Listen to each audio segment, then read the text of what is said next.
Duque mismo sa Duterte ang nagpa-transfer ng pera. Eh, inamin din niya na nagnakaw siya. Ubus na nga raw eh. Sa ano na lang, sa BBM lang ang nagbukar, sa administrasyon pa niya mismo. Siya naka-open.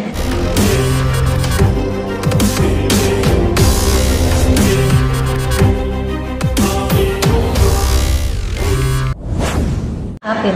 Isiniwalat ni Saldico yun nung February 2025 na si anong may ano dyan, si Jesus Escudero ang may pakana.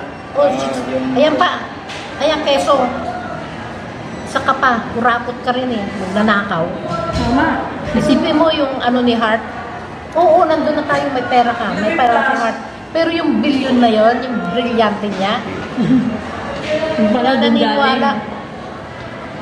Kaya nakakahiya kayo. Uy, mulat nyo na. Dami yung mga ano, hindi kayo nahihiya. Bistado na kayo. Mami, ito na lang po.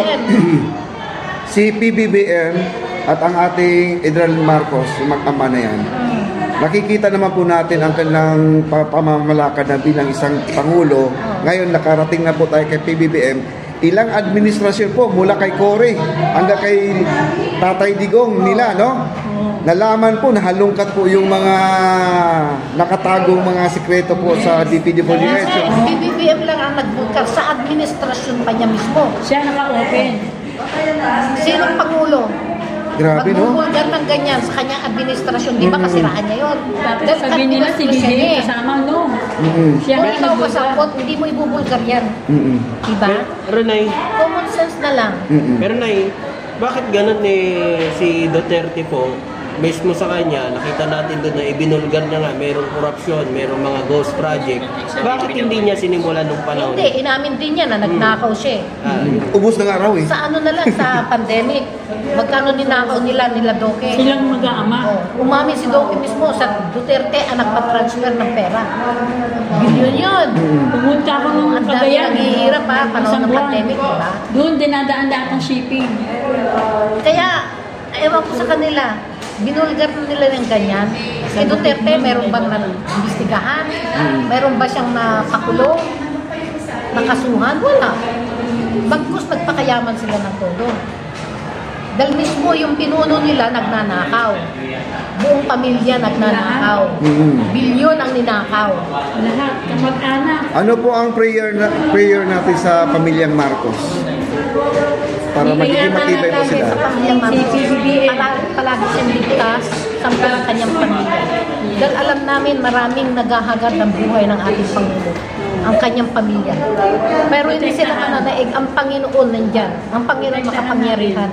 Dahil siya ang niloob ng Panginoon sa atin, iingatan siya lagi ng Panginoon. Iaangat siya ng Panginoon.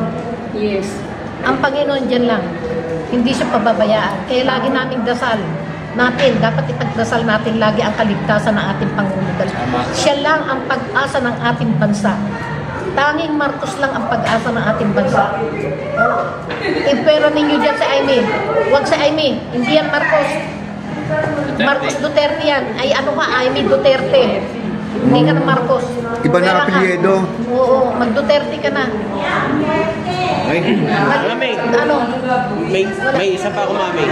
May isa.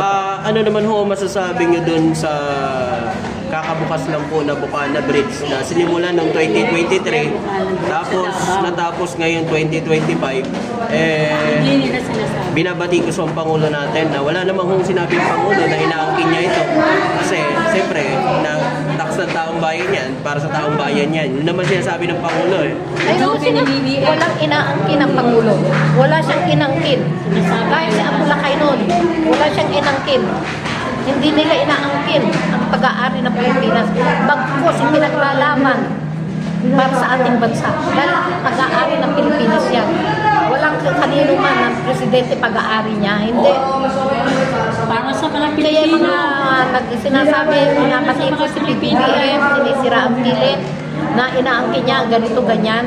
Magpunos dili kayo, gamitin yung mga utak nyo. Common sense na lang. Common sense. Kung mayroon kayo nun, kung may utak kayo, utak biya kayo eh. Kaya ganyan, kayo mga DDS, lahat kayo na bumabati ko, sumisira sa ating Pangulo, utak biya kayo, wala kayong utak. Buti pa yung langaw, may utak, di ba? Kayo, biyak. Kaya walang utak. Kaya mga bobo, sabi nga di ganun, bobo, mga dutae. Mga bobo kayo. Wala kayong kwenta. Mami, last na lang. Ano masasabi mo dun sa mga DDS na nagsasabi sila nung panahon ni Sara Duterte bilang mayor sa Davao ay zero ang kanilang utang sa kanilang ayun, ano masasabi niyo po dun? Panahon mo, Sara, nakuha mo ang kasakurakon. Ang laki ng ano mo, ang laki ng budget mo. Siya ang mismo. Hindi, yung naging mayor siya Oo, doon. ang laki ng budget. Pinagmamalaki Sabi mo, yun. zero utang kayo? Oo, zero utang. Ano ngayon, lumitaw lahat ng mga gawa nyo, zero utang? Magkano utang nyo? Isipin mo, tinalo pa niya ang Manila, ang Quezon City sa utang. Di ba? Kaya sasabihin mo, zero utang. Kayo mga Davao, mga Dabaway nyo, Yes. gamitin yung utak nyo. Kasi kayo, mga nakinamang kaysa nanako ng Duterte, kaya gano'n na lang ang pagkatakit nyo. Paninindigan nyo sa mga Duterte dahil isa kayo sa mga nakinabang sa nanako ng Duterte. Aminin nyo na yan. Dahil ako mismo, hinihikayat pilit. Sara daw ako, may budget, may lokal, malaki ba? Ganun. Malaki raw bayad. Sabi ko, hindi nyo mababayaran pagiging lawyer. Tumanda na ako ng sento. Ilang beses ako hindi kaya. Sabi na. Sasama sa rally nila. Hindi na, uy. Magkano pa ibayad ninyo? Loyalista. Kapwa namin, nakasakasama namin yung sa Supreme Court. Sipin mo, 100 days kami sa Supreme Court. Ngayon, nung pinaglalaban namin yung record kay BBM noon. Yes po. Ngayon, bumaliktad sila. Nung tumakbo si Sara na Vice President, nagbaliktaran. Kaya doon mo makikita, ang tunay na loyalista. Tama po. Makukuha sa pera, di ba?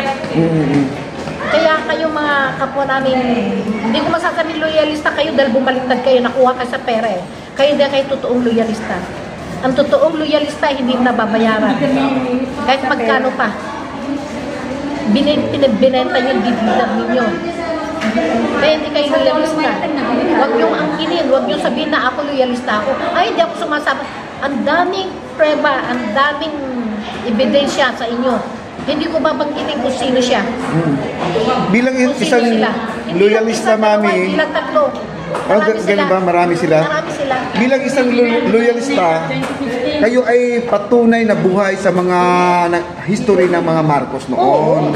Kasi pag tinatanong kayo talaga, alam nyo ang kwento ng Marcos. Ay mga ninuno pa namin, talagang ang mga kamagulang nila, ako lakay, magkakakilala na.